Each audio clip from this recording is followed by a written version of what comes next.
So now let's talk about the rotate command. So the rotate command is on modify panel, and right here we have this rotate tool.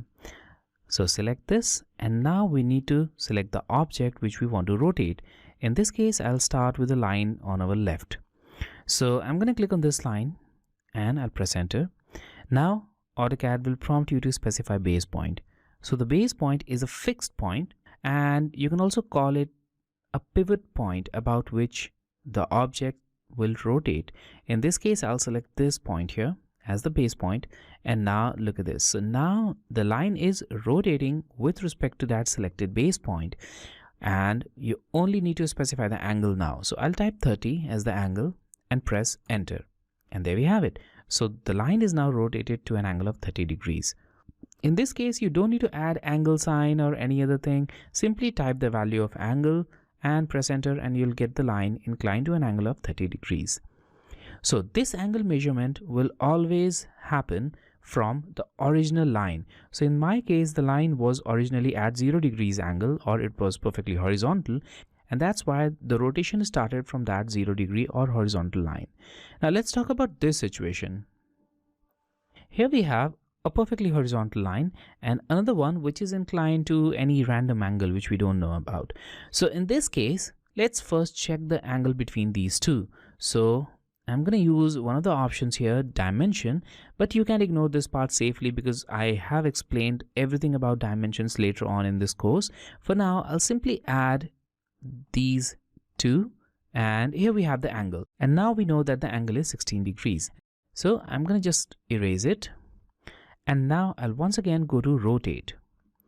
Now I'll select this line and enter, specify base point. All right, and once again I'll type 30 and enter.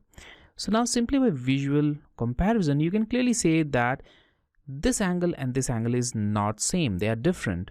Well, in this case, I specified an angle of 30 degrees, but the measurement will start from the original line. So the final angle should be 30 degrees plus 16 degrees.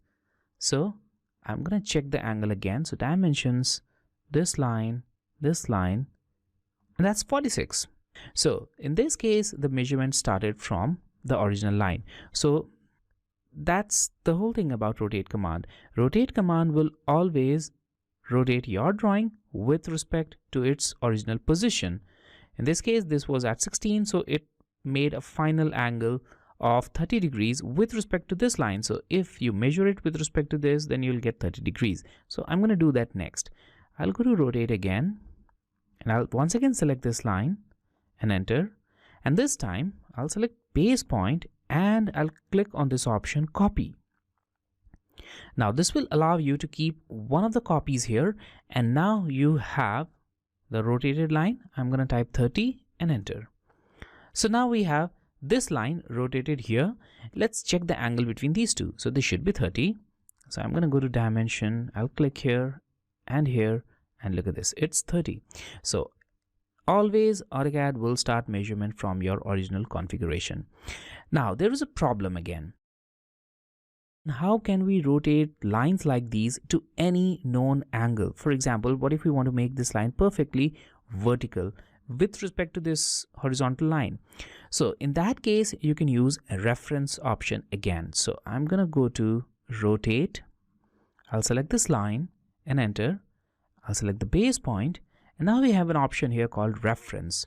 So I'll select reference angle, and you already know that this angle is 16 degrees. So type 16 for reference and enter, and now AutoCAD will move 16 degrees back, and if it moves 16 degrees back, it will end up with this horizontal line. So that means the measurement will now start from this horizontal line because we have added 16 degrees as a reference angle. So now if you type 90, you'll end up with a perfectly vertical line because we have already added our reference value, which was 16. So AutoCAD will just take that line 16 degrees back, and then it will start measurement. So I'm going to show it again using another example. In this case, the angle was 16 degrees. It was known angle, but what if you don't even know the angle of this line? In that case, you can use 2 points on this line as a reference. So here it is. I'll go to rotate. I'll select the line, I'll press enter, I'll click on base point, and now I'll select reference. And in this case, I'll select this point and this point.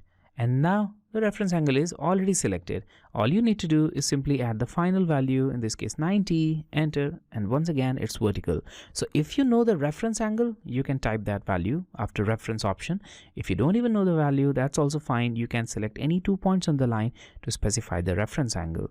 And when you specify reference angle, AutoCAD will start measuring everything from that reference angle.